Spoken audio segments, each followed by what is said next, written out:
I'm actually at risk of losing my accommodation because if I'm gone for longer than 14 days, I can lose my contract for the emergency housing that I have through the home office. So this is actually putting my housing at risk and Right. my food supply at risk, because you're taking me out of my ability to exercise my freedom, which is to move. I have the ability to leave my home and take a break if I want to. And that is what I was doing. I wasn't hurting anybody. I haven't harmed anyone since I've been in the UK. I've not harmed myself. No. Everything that I have been doing is to keep myself safe and others safe. And what I'm finding is that there is an incredibly oppressive system here in the United Kingdom that is more geared towards political. I'm so sick of this shit. She's just hanging up on me.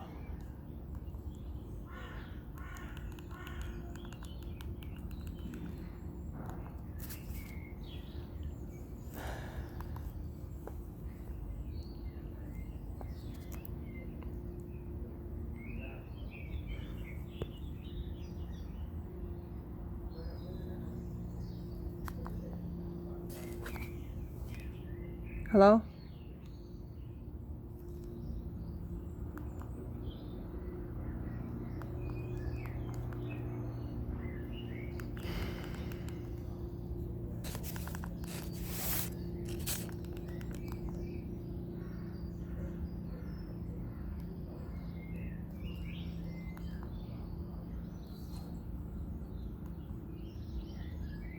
Hello?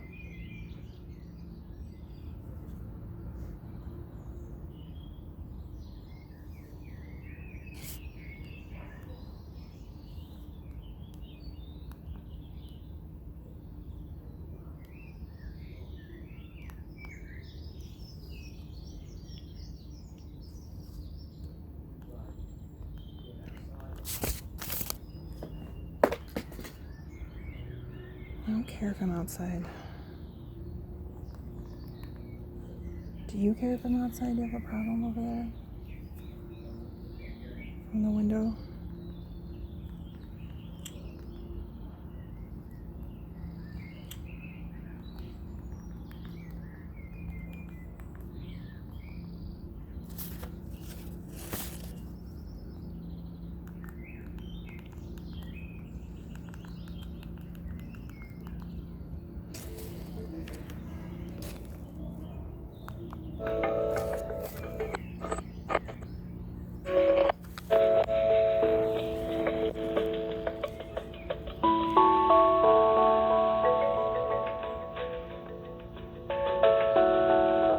Hello? Is that Lydia? Yeah, this is Lydia.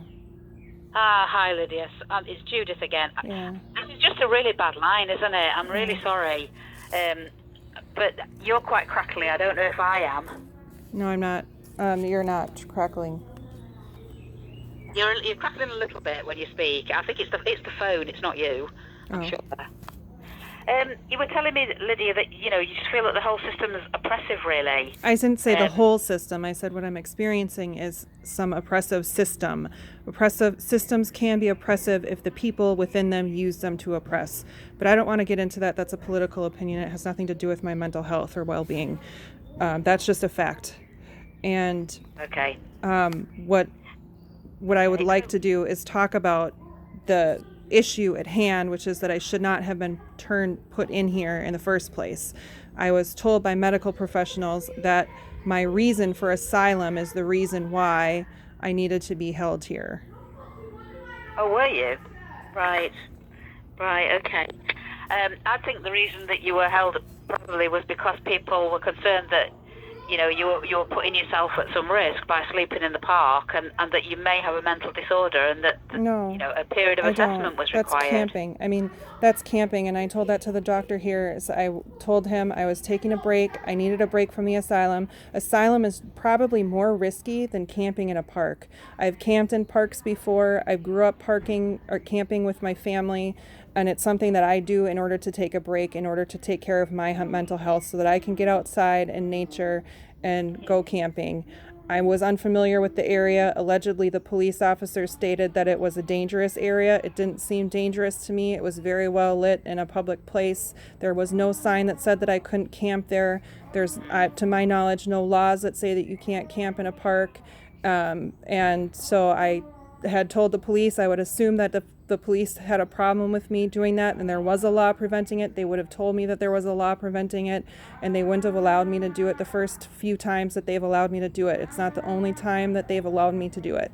And so camping is risky no matter where you do it. If you do it in the woods, if you do it in a park, if you do it in their backyard, there are risks to camping anywhere you do it. That is part of the activity.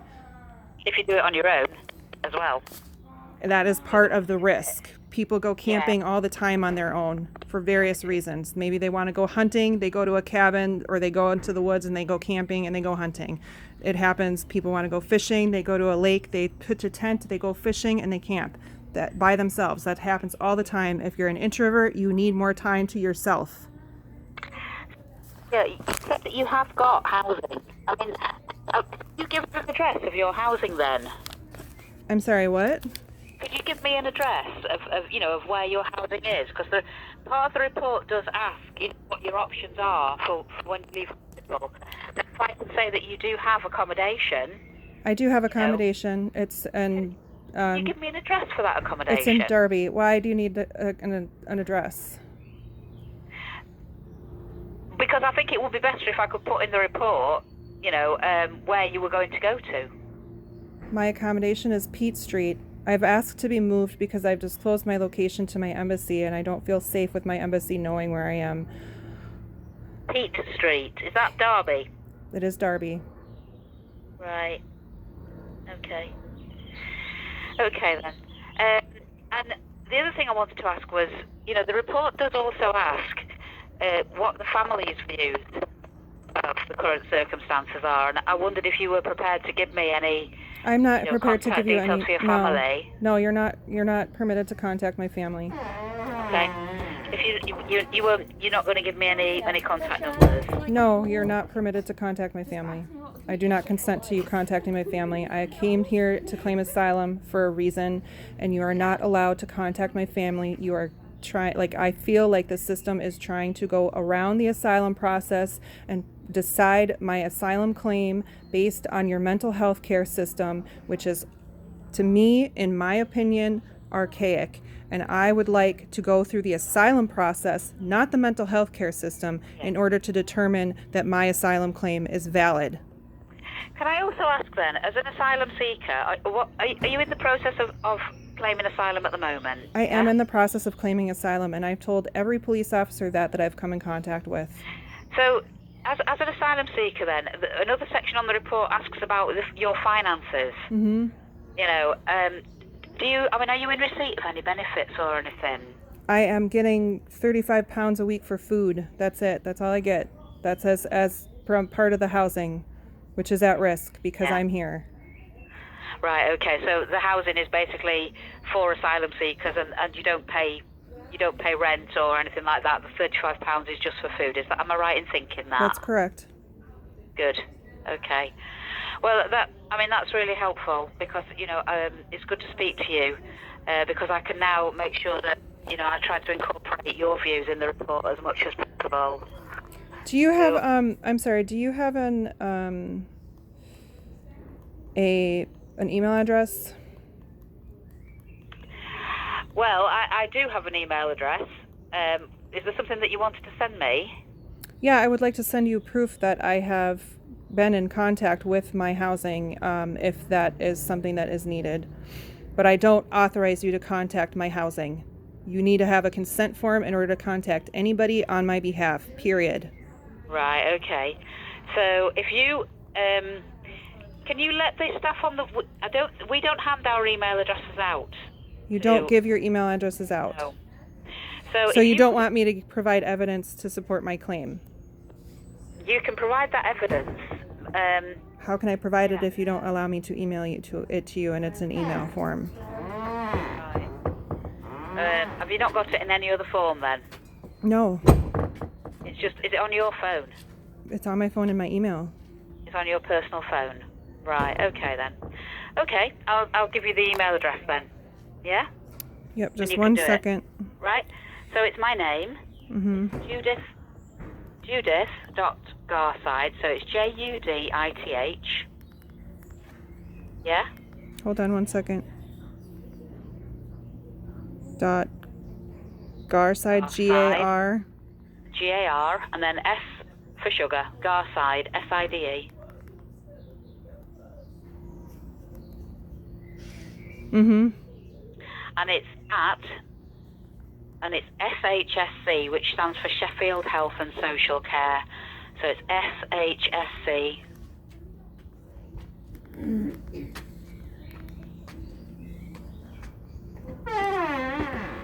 C.net. No, it's shsc.nhs.net. Do you want to read it back to me to make sure we've got it all right?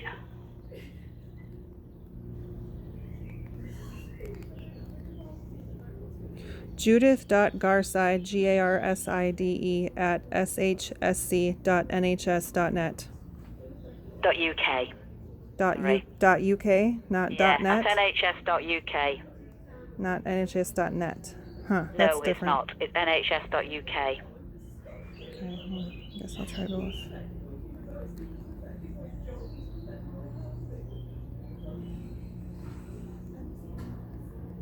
Okay. If you have any problems with that, please ask the staff on the ward if they can help you in some way. I don't know whether it might be possible to sort of print it off and then send it through. Oh, I'm having problems with staff printing me things, so I'm not gonna. I can't print from my phone. Oh, really? I don't have the ability to connect to the printer here at the hospital. My only concerns, Lydia, is that address might be an internal address for Sheffield Health and Social Care, and therefore an external email like from your phone might not come through on that address. Oh, yeah, I think that probably the extension would just need to be changed because I'm pretty sure that it's nhs.net, not nhs.uk. It's not. I'll try both and see which one goes through. Well, no, it won't, because there are different addresses. Did you say you've got a letter from Mike Haywood? I have a letter from Mike Or an Haywood. email from Mike Haywood? You don't have that in your file? Do you have an email from Mike, sorry? I have a letter. Is there an email address on that letter? I don't recall. Because you're right, there are NHS.net accounts. Some people have them. They are the ones that will, that are external. But these SHSC ones, I think, are probably just internal accounts. But try it and see if it comes through to me. See what it says. Yeah, okay. You can always ring me back, okay? Mm-hmm. And I can, in the meantime, just in case you ring me back, I will try and find another address, which might be a more general one, that you can send it through to. Okay. Okay, thanks. Is there anything else you want to ask me, Lydia, while we're on the phone? Yeah, how long is your decision going to take to write the social care application? Oh, I don't make a decision. Right, you write a report. What do you include in your report? I write a report. I don't know. I need to write the report again, incorporating your views. So, tribunal, as far as I understand, is next Wednesday. I haven't gotten any notification about a tribunal hearing, and I haven't applied for the tribunal process. I've just asked the hospital manager. So my understanding is that that's when it is, and I don't make a decision. Mm-hmm. It will be the tribunal panel that make a decision. Yeah, I think we're confusing the two different processes, but because I haven't gotten any official letter from the tribunal, and the last time that I was in a hospital, I got an official letter from a tribunal that said when the hearing date was, and I was in contact with them in writing, in communication. So I think there's a lot of confusion over this process, and either people are going around me in order to manage the process and discluding and not communicating with me or including me in communications because you think that I'm incompetent, or there's a lot of confusion around what the process is, or it's just different here in Sheffield than it is in the other place. So I would like to know what information is on your social care report that you are including. Oh, you will see it. I presume that if will you email it to me when you're done? If you go to a tribunal, you will have a solicitor, won't you? And that is correct. I could have a solicitor if I wanted to. Pardon? I would have a solicitor if I wanted one. Yes, and they will go through the report with you. Okay, but I haven't been given any lists of solicitors here, so how would I get a list of solicitors that I could choose from here? Well, the patient, the staff on the ward should be able to help you with Oh, that. I've asked. They haven't been giving me any information that I've been asking for, so I've been having to ask over and over and over again. Right, okay. The other people to ask then are the Mental Health Act office. And Do you have the letter I from? tried contacting them on the phone, and the phone number didn't work. Do you have a phone number for them? If you ring 271. Hold on one second.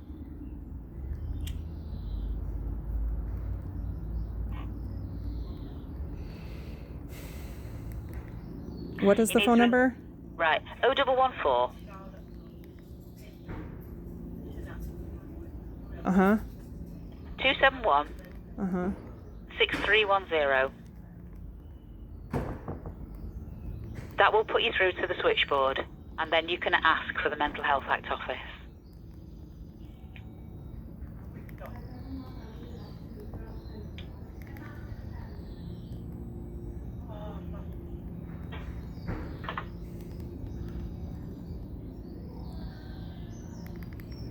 Do you have that?